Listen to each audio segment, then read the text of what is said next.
جو نصیب میں لکھا ہے مل جائے گا، مایوس نہ ہو۔ دیکھیے پردہ غیب سے کیا ظاہر ہوتا ہے۔ مکہ پہنچ کر بنو سعد کی عورتیں شہر مکہ کے گلی کوچوں میں پھیل گئیں، جہاں جہاں بچوں کے ولادت کی خبر ملی گھروں میں چلی گئیں۔ امیروں کے بچے سب نے اٹھا لیے۔ ان عورتوں کو حضرت عبد المطلب کے گھر ایک بچے کی ولادت کی بھی خبر ملی، وہ آئیں، ہر کسی نے بتایا کہ یہ تو یتیم ہے، اس کا والد عبداللہ تھا، فوت ہو گیا، یہ یتیم بیٹا ہے۔ بس سن کر دروازے سے واپس مڑ گئی۔ اس گھر میں کوئی دائی داخل نہ ہوئی۔ ان کا خیال تھا کہ ہم اس یتیم کو، در یتیم کو نہیں اٹھائیں گے۔ حقیقت یہ تھی کہ انہیں اٹھانے کا امر نہ تھا۔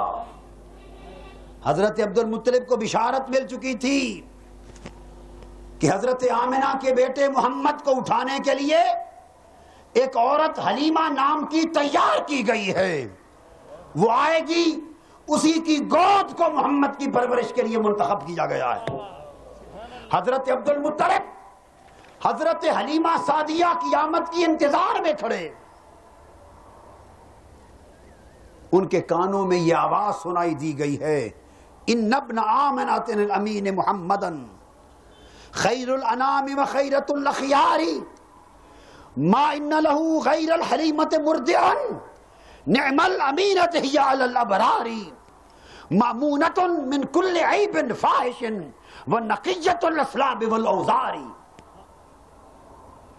ونقیۃ الاثواب والاوزار۔ اس محمد کی پرورش کرنے کے لیے ہر عیب، ہر برائی اور آلودگی سے پاک ایک گود منتخب کی گئی ہے۔ وہ امن و امانت والی حلیمہ آ رہی ہے، عبد المطلب اس کا انتظار کر، کسی اور کو ہمارا محبوب سپرد نہ کرنا۔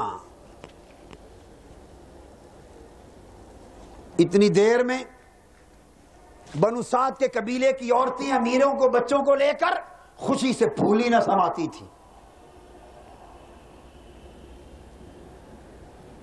حضرت حلیمہ سعدیہ شہر مکہ میں پہنچی، دل برداشتہ، مایوس، پریشان۔ ہر محلے، ہر گلی میں جا کے پوچھا، پتا چلا امیروں کے بچے سب وہ عورتیں لے گئیں، اب ایک ہی بچہ رہ گیا ہے جو عبداللہ کا یتیم بچہ ہے۔ حضرت حلیمہ سعدیہ اس گھر سوق اللیل میں آ پہنچی، محلہ بنی ہاشم میں آ پہنچی۔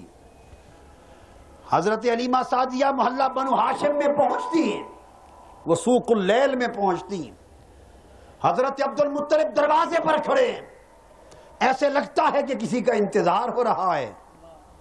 حضرت حلیمہ پاس آئیں، حضرت عبد المطلب نے اس خاتون کو دیکھا اور دیکھتے پوچھا، بی بی تمہارا نام کیا ہے؟ نے کہا میرا نام حلیمہ ہے۔ کس قبیلے سے ہو؟ قبیلہ بنو سعد سے ہوں۔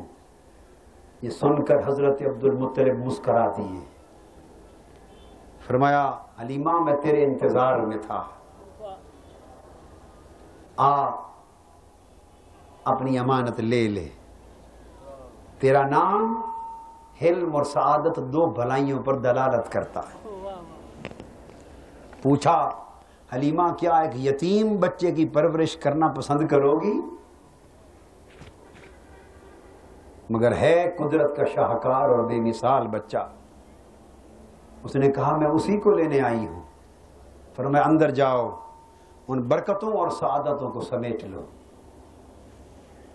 حضرت حلیمہ سعدیہ اندر گئی، خوشبوؤں اور بہکوں نے استقبال کیا، سارا گھر خوشبو سے مہکا ہوا ہے، بکہ نور بنا ہوا ہے، فضائیں عطر بیز ہیں، ہوائیں معطر ہیں، انوار و تجلیات کا ڈیرا ہے۔ حلیمہ سعدیہ منظر دیکھ کر مبہوت ہو گئی، آگے بڑھی، مسرور اور بے خود حلیمہ لڑکتے قدموں کے ساتھ آگے بڑھی۔ حضور علیہ السلام لیٹے ہیں، سفید شفاف روئی کا لباس اوپر اوڑھا ہوا ہے، خوشبو کی لپٹیں آ رہی ہیں۔ حضرت ام ایمن موجود ہیں، وہ انہیں اندر حجرے میں لے گئیں۔ حضور علیہ الصلوۃ والسلام کے قریب پہنچی. آقا علیہ السلام کے چہرے اقدر سے کپڑا ام ایمن نے ہٹایا. حلیمہ سعدیہ کی نگاہ اس چاند سے مکھڑے پر جو پڑی تو دل گرفتہ ہو کے رہ گئی. لرز اٹھی, ہوش میں نہ رہی, دم بخود ہو گئی, روب و جلال میں سختہ طاری ہو گیا. آگے بڑھی, بے ساختہ لب چہرے پہ ٹکا دیے اور ایسا لگا جیسے آنکھوں میں سرما ہے, سرمے کی ڈوریاں ہیں. ڈری کہ سوئے ہوئے ہیں جگائے نہ, مگر قریب گئی, ہاتھ نہ لگایا تھا کہ سوئے ہوئے شہزادے نے آنکھیں کھول دی. حلیمہ مبہوت ہے, مصطفیٰ مسکرا پڑے. حسین چہرہ جو مسکرایا, نور نکلا زمین سے, آسمان کی فضا منور ہو گئی. حلیمہ سعدیہ پریشان ہو گئیں. صبر کا دامن ہاتھ سے چھوٹ گیا. اس نور کے شعلے میں گم ہو گئی, اس جلوہ حسن میں گم ہو گئی. ایک عجیب نور میں ڈلا ہوا پیکر آنکھوں کے سامنے ہے, ایک عجیب حسن کا وجود آنکھوں کے سامنے ہے, ایک نور کا سوا آنکھوں کے سامنے ہے. اسے خبر نہیں کہاں سے چلی تھی, کہاں پہنچی ہوں, کس لیے آئی تھی, مقدر کہاں لے آیا ہے, کیا سوچ رہی تھی, کیا ہونے والا ہے. اس حال میں حلیمہ سعدیہ آگے بڑھی اور لرزتے ہاتھوں کے ساتھ اس کائنات کے حسن کو اپنی باہوں میں اٹھا لیا, لبوں سے چوما, پیشانی کو بوسہ دیا. ابھی حضرت حلیمہ سعدیہ نے آقا کو صرف اٹھایا ہی تھا اور چوما ہی تھا, اور مقدر کا فقط فیصلہ ہوا تھا کہ حلیمہ تیری گود میں اس مصطفیٰ نے پلنا ہے. حضرت حلیمہ نے وہیں کھڑے یکا یک دیکھا کہ سینے میں جوش آ گیا, ایک تراکم محسوس کیا, اور اسے محسوس ہوا کہ وہ دودھ جو مدتوں سے سوکھ گیا تھا ابھی حضرت آمنہ کے گھر ہے کہ دودھ دوبارہ آ گیا ہے. آپ نے بے ساختہ حضور کو سینے سے لگایا اور دودھ کے چشمے جاری ہو گئے. حضرت آمنہ رضی اللہ تعالیٰ عنہ اندر کمرے میں ہیں. پھر حضرت حلیمہ سعدیہ کو ان کے پاس ام ایمن لے کر گئی. ہائے ہائے, حضرت آمنہ فرماتی ہیں بیٹھ جاؤ. حضرت آمنہ پوچھتی ہیں کیا ایک یتیم بچے کو پالنا پسند کرو گی؟ حضرت حلیمہ جواب دیتی ہیں جی ہاں میری سردار. حضرت آمنہ فرماتی ہیں مجھے اس کی جو اجرت ہوگی مال و دولت کی صورت میں اس کا پورا حق ادا نہیں کر سکوں گی. حلیمہ نے جواب دیا میری سردار آسمان والا بڑا سخی ہے, اس کی برکتوں عطاؤں میں کوئی کمی نہیں. میں اجرت کے لیے نہیں, اب تو قربت کے لیے آئی ہوں. اب تو اجرت کا خیال چھوڑ دیا ہے, اب تو خدمت و قربت کے لیے آئی ہوں. حضرت حلیمہ نے عرض کیا آپ مطمئن رہیں, خدا کی قسم کسی اجرت کا خیال دل میں نہیں رکھوں گی. میرے اندر تو محبت کا طوفان امنڈ آیا ہے, بس میں تو اس کی نوکری کرنا چاہتی ہوں. حضرت آمنہ مطمئن ہو گئیں. فرمایا بیٹھ کے بتاؤ, تعارف تو کراؤ, تم کون ہو؟ حلیمہ نے جواب دیا میں حلیمہ ہوں بنت ذؤیب ہوں, میرا قبیلہ بنو سعد بن بکر بن حوازن ہے, میرے شوہر کا نام حارث بن عبد العزیٰ ہے. پھر حضرت آمنہ بولی حلیمہ میں آمنہ بنت وہب ہوں, میرے شوہر کا نام عبداللہ بن عبد المطلب ہے, وہ قریش کے سردار تھے, اور تمہیں اس عظیم بچے کی دائی بننے کی مبارک ہو. قصص الانبیاء فی القرآن الکریم اور مجمع البیان الحدیث, یہ جتنا کچھ میں نے مکالمہ بیان کیا یہ افسانہ نگاری نہیں ہے, یہ اس کتاب کا حوالہ دے رہا ہوں حضور کی سیرت طیبہ پر. حضرت حلیمہ نے اجازت لی, گھر سے چلی, آقا کو اٹھایا, اور حارث اپنے شوہر کو کہتی ہیں ہماری قسمت جاگ اٹھی, چلیں پہلے کعبے سے ہو لیں، کعبے کا طواف کر لیں۔ حضور علیہ السلام کو اٹھا کر کعبے میں گئیں۔ ان کا تو ایک پرانا نظام اور روایت چلی آ رہی تھی، کعبے میں حبل تھا، لات تھا، عزا تھا، منات تھا، بت رکھے تھے۔ حضرت حلیمہ سعدیہ آپ کو لے کر ابھی ان بتوں کی طرف گئیں، بتوں کے پاس گئیں، قریب ہی پہنچی تھی کہ حبل اور لات و منات بت تعظیماً آقا کے سامنے قدموں میں گر گئے، بت گر گئے، سرنگوں ہو گئے۔ حلیمہ سعدیہ حیران ہو گئیں، پھر آقا کو لے کر حجر اسود کے قریب گئیں۔ قاضی ثناء اللہ پانی پتی المظہری تفسیر میں بیان کرتے ہیں، حجر اسود کے پاس لے گئیں کہ حجر اسود کا بوسہ دلا دوں۔ حضرت حلیمہ سعدیہ کہتی ہیں خدا کی قسم میں حضور کو حجر اسود کے قریب لے کر گئی تھی، میں نے آنکھوں سے دیکھا حجر اسود کعبے کی دیوار سے باہر نکل آیا اور آگے بڑھ کر اس نے مصطفیٰ کا چہرہ چوم لیا۔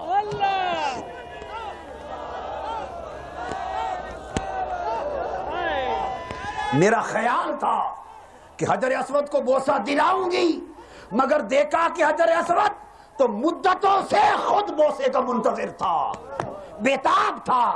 آج وہ لب آئے تو حجر اسود بھی ٹوٹ پڑا، کعبے کی دیوار سے نکل کر چومنے کے لیے ٹوٹ پڑا۔ پھر حلیمہ سعدیہ فرماتی میں نے اس کونین کے شہزادے کو، اس پیکر نور کو اٹھا کر اپنی اونٹنی پر رکھا، اپنی سواری پر رکھا، چلنے لگے۔ فرماتے ہیں سواری زمین پر سجدہ ریز ہو گئی۔ جو ہی آقا اونٹنی پر آئے اس نے اللہ کے حضور 3 بار سجدہ شکر ادا کیا، مولا تیرا شکر ہے کہ تیرا محبوب آج میری پشت پر بیٹھا ہے۔ ہم سب حیران تھے کہ یہ کیا ہو رہا ہے، اور جب آقا بیٹھے اور چلے دیکھتے ہی دیکھتے اونٹنی کی صحت بدلتی چلی گئی، پوست میں گوشت آنے لگ گیا، اس کی رنگت بدلنے لگی، ڈیل ڈال بدلنے لگے، اس کی رفتار بدلنے لگی، اس کے قدم بدلنے لگے، اور دیکھتے ہی دیکھتے اس کی کیفیت یہ ہوئی کہ جو اونٹنی چل نہ سکتی تھی اب رکتی نہ تھی۔ اس حال میں یہ کیفیت دیکھ کر حضرت حلیمہ نے حضور کی طرف دیکھا اور آنکھوں سے آنسو چھلک پڑے۔ کبھی اونٹنی کو دیکھتی، کبھی اپنے مقدر کو دیکھتی، کبھی آقا کو دیکھتی۔ تھوڑی دیر گزری تھی کہ وہ بہت دیر پہلے چلی جانے والی تکڑی اونٹنیاں بنو سعد کی قبیلے کی عورتوں کی، انہیں پیچھے چھوڑ کر حلیمہ کی اونٹنی آگے گزر گئی۔ وہ میوے رشک ہو گئی اور حیران ہو کر پوچھتی ہیں حلیمہ کیا ہو گیا، کیا تو نے سواری بدل لی ہے؟ حلیمہ جواب دیتی ہیں سواری نہیں بدلی، سوار بدلا ہے، سوار بدلا ہے۔ حضرت حلیمہ کہتی ہیں میں نے دیکھا اتنے جواب پر ان کا رشک حسد میں بدل گیا، انہیں اپنے مقدر بد نصیبی پر افسوس ہونے لگ گیا کہ ہم اسی گھر کے در یتیم کو چھوڑ آئی۔ ادھر اونٹنی دوڑتی تھی، حضرت حلیمہ کبھی اپنے شوہر حارث کو دیکھتی تھی، کبھی حارث حلیمہ کو دیکھتے تھے، کبھی دونوں اپنے مقدر کو دیکھتے تھے، کبھی مقدر جگانے والے کو دیکھتے تھے، اور دونوں اس محبوب کو دیکھ کر نگاہ نگاہ سے کہتے تھے میرے پیتم جیسا اور نہ کوئی، میرے پیتم جیسا اور نہ کوئی، میرے پیتم جیسا اور نہ کوئی، میرے پیتم جیسا اور نہ کوئی، میرے پیتم جیسا اور نہ کوئی۔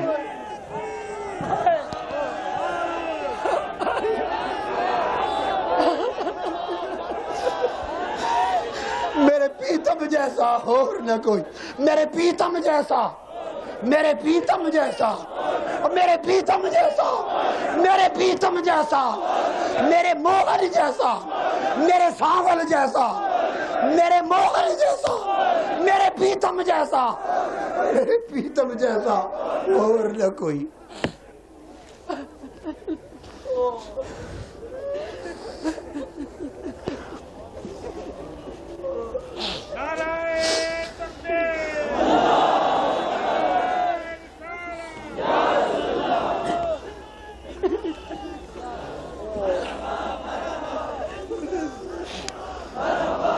حضرت حلیمہ سعدیہ آقا کو لے کر اپنے دیس میں پہنچی، بنو سعد کی بستی میں پہنچی، بن بکر بن حوازن کی بستی میں پہنچی، سواری کو گھر میں باندھا۔ ایک بوریے والا گھر تھا۔ حلیمہ کل نو ویکھے کدی سرکار نو ویکھے، حلیمہ کل نو ویکھے کدی سرکار نو ویکھے، میں کیڑی سیج تیرے لئی بچھاواں یا رسول اللہ۔ ہائے ہائے ہائے، اس بوریے پہ لٹا دیا۔ وہ عرش جس کا بوریا بننے والا ہے، وہ کعبہ کا حسین جس کی مسند بننے والی ہے، وہ جو ادنا کی بلندیوں پر بٹھائے جانے والا ہے، وہ جو قربت الہیہ کی گود میں بٹھایا جانے والا ہے، وہ حلیمہ سعدیہ کی بوریے پہ لیٹا ہے۔ وہ نور کا پیکر، اس کی کلی چمک اٹھی، اس کا گھر منور ہو گیا، بنو سعد کا قبیلہ منور ہو گیا، بستی منور ہو گئی، حجرے منور ہو گئے، ساری بستی میں خوشبوئیں پھیل گئیں۔ لوگ دوڑ کے حلیمہ کے گھر آنے لگے، حلیمہ کیا ہو گیا؟ حلیمہ کیا ہو گیا؟ حلیمہ نے چاہا کہ اب دودھ دوہوں، ایک چھوٹا سا برتن لیا، کیونکہ بکری دودھ نہیں دیتی تھی، تھوڑے چند قطرے دودھ دیتی تھی، وہی حسب عادت برتن لے کے آئی، بکری دوڑی، بکری کو چھوڑا دودھ کے لیے، بکری دوڑی اور آقا کی بارگاہ میں سجدہ ریز ہو گئی۔ حلیمہ نے دودھ دوہنا شروع کیا، برتن بھر گیا، کہا شوہر حارث ایک برتن اور لا، وہ بھی بھر گیا، اور لا، وہ بھی بھر گیا، گھر کے سارے برتن بھر گئے اور دودھ کے چشمے ابلتے رہ گئے۔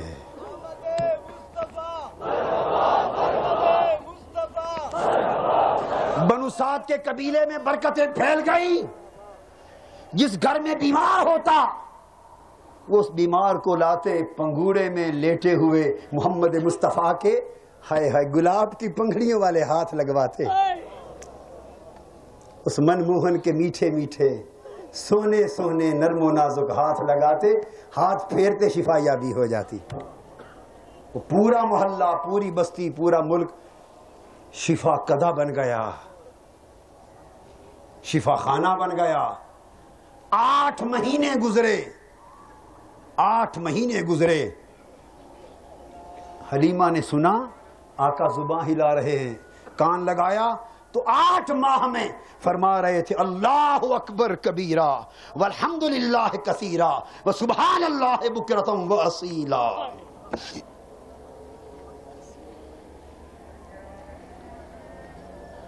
پھر وہ دیکھتی ہیں کہ جدھر لے جاتے بادل سایہ کرتا، کھڑے ہو جاتے بادل رک جاتا، چل پڑتے بادل چل پڑتا، پھر پنگوڑے میں لٹاتے، کبھی حضرت حلیمہ اپنے کام چلی جاتی، بہن شیمہ اپنے کام چلی جاتی، بھائی عبداللہ اپنے کام چلا جاتا، کوئی کھلانے والا نہ ہوتا، یہ پنگوڑے میں اکیلے رہ جاتے۔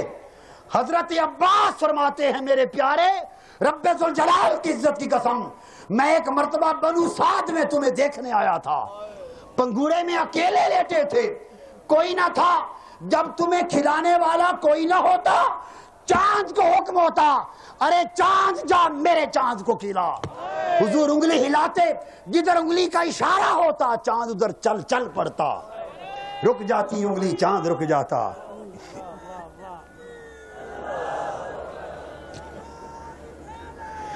جب پنگوڑا ہلانے والا کوئی نہ ہوتا، ملائکہ کو حکم ہوتا جبرائیل فرشتوں کی ٹولیاں جائیں حلیمہ کے گھر، میرے محبوب کے پنگوڑے ہلائیں۔ دودھ پیتے دائیں پستان کا دودھ پیتے بائیں کا چھوڑ دیتے، اس لیے کہ میں دنیا کو عدل دینے آیا ہوں، اماں حلیمہ دوسرا پستان میرے بھائی کے لیے ہے۔ عدل کرتے، اور صرف عدل ہی نہ کرتے بلکہ اس عمر میں احسان کرتے، اور احسان پھر یہاں تک کہ آخری دم تک احسان کا تصور جانے نہ دیا۔ مکہ کا زمانہ تھا، مکہ فتح ہو چکا ہے، 60 برس گزر گئے ہیں، غزوہ حنین ہوا، اور یہ جو علاقہ بنو سعد بن بکر بن حوازن، اسی حنین کے غزوے میں یہاں کے لوگ جنگ لڑے، گمسان کی جنگ ہوئی۔ 60 برس آقا کی عمر مبارک ہو چکی ہے، اس قبیلے کے لوگ بھی جنگی قیدی بن گئے، 6000 جنگی قیدی مکہ میں لائے گئے، 6000 جب جنگی قیدی ہو گئے، حضور کو پتا تھا کہ یہ میری اماں حلیمہ کی بستی بھی یہی ہے، میں جن گلیوں میں کھیلا ہوں، جس بستی میں پلا ہوں، جن پہاڑوں میں چڑھا ہوں، جہاں میری بہن شیما مجھے کھلاتی تھی، شاید اس قبیلے کے لوگ بھی گرفتار ہو گئے ہوں۔ 1 مہینہ یا کم و بیش آقا وہیں انتظار میں بیٹھے رہے کہ جہاں میری پرورش ہوئی اس قبیلے کے لوگوں کو گرفتار کر کے نہ جانا پڑے، شاید میری دائی حلیمہ سعدیہ یا اس کے گھر کا کوئی آ جائے، ان کی خاطر ان کو یہیں آزاد کر دو، مگر کوئی نہ آیا۔ 6000 قیدی لے کے مکہ جانا پڑا۔ جب گئے تو بعد میں آپ کا رضائی چچا ابو سروان، آپ کا رضائی چچا حضرت حلیمہ سعدیہ کا دیور وہ بھی تھا، اس نے آ کے بتایا حضور ان جنگی قیدیوں میں آپ کی رضائی پھوپھیاں بھی ہیں، آپ کی رضائی باپ حارث کی بہنیں بھی ہیں، اور حلیمہ سعدیہ کی بہنیں بھی ہیں ان قیدیوں میں، اور بھی کئی ہیں۔ تو آپ نے فرمایا تم نے دیر کر دی، جلد آتے تو میں سب کو رہا کر دیتا، اب بنو ہاشم کے پاس جو کچھ ہے لے جاؤ، ہائے ہائے میرے اور میرے قبیلے کے پاس جو کچھ ہے میری اماں حلیمہ سعدیہ کی خاطر لے جاؤ۔ آقا نے سب کو رہا کر دیا۔ جب صحابہ کرام نے دیکھا کہ حضور نے اپنے حصے کے سب قیدی رہا کر دیے، ساروں نے اپنے یار کی خاطر سب چھوڑ دیے، آنن فانن جنگی قیدی آزاد ہوئے، مکہ شہر کی گلیاں بھر گئیں، 6000 قیدی کے لگ بھگ آزاد ہو گئے۔ جب آزادی ہوئی تو پتہ چلا کہ ان قیدیوں میں آقا کی وہ بہن شیما بھی ہے جو اٹھا کے حضور کو لوریاں دیتی تھی، ان قیدیوں میں آقا کی بہن رضائی بہن شیما بھی ہے جو اٹھا کے لوریاں دیتی تھی، جو اٹھا کے وادیوں میں چلتی تھی، جو انگلی پکڑ کے جس نے چلنا سکھایا تھا۔ جب وہ شیما سامنے آئی 60 برس پرانا زمانہ یاد آ گیا، 60 برس پرانا زمانہ یاد آ گیا، اور شیما بہن کو دیکھتے ہی حضور کی آنکھیں آنسوؤں سے امنڈ آئیں، بھر گئیں، اپنی چادر بچھا دی، فرمایا بہن شیما میری چادر پہ بیٹھ اور جو مانگتی ہے لے جا، جو مانگتی ہے لے جا۔ پھر مسلمان ہو گئے۔ آقا نے اعزاز و اکرام کے ساتھ بکریاں، اونٹ، بڑا کوئی سامان دے کے روانہ کیا۔ اس طرح آقا ولادت ہوئی، کائنات کا سما بدلا، بچپن بنو سعد میں گزرا، اور بچپن سے سیرت طیبہ اپنے شباب پر آئی، اور عالم انسانیت کو بچپن سے عدل کا درس دیا، احسان بکھیرا، انفاق بکھیرا، رحمت تقسیم کی، کرم تقسیم کیا، فیض تقسیم کیا، اور اس طرح فیض تقسیم کیا کہ وہ یتیم جن کا کوئی سہارا نہ تھا وہ سر اٹھا کے چلنے کے قابل ہو گئے، وہ بیوگان جو غلامی کی طرح ملکیت ہو جاتی تھیں انہیں تحفظ مل گیا، وہ بچیاں، وہ عورتیں جو زندہ درگور ہوتی تھیں وہ تاجدار کائنات کی آمد سے حفاظت پا گئیں، انسان کی جبینیں جو ہاتھوں سے تراشے ہوئے بتوں کے سامنے جھکتی تھیں وہ رب کائنات کے سامنے سجدوں کی زینت سے آراستہ ہو گئیں، وہ ظلمتیں جو ہر طرف پھیلی ہوئی تھیں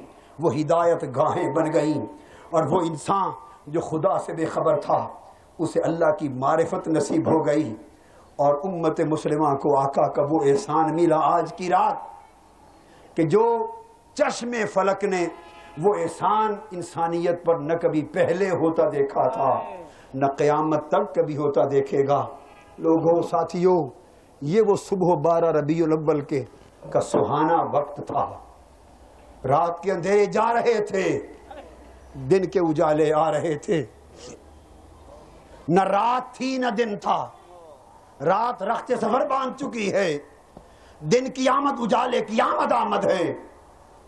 آقا کی ولادت ہوتی ہے، اور ادھر آقا کی ولادت ہوتی ہے، ادھر قدسیان فلک، حوران بہشت، عرشی فرشی، سب نورانی مادی ساری مخلوق بآواز بلند آقا کی آمد پر استقبال کرتے ہیں، اور فضائیں اس آواز سے گونج اٹھتی ہیں۔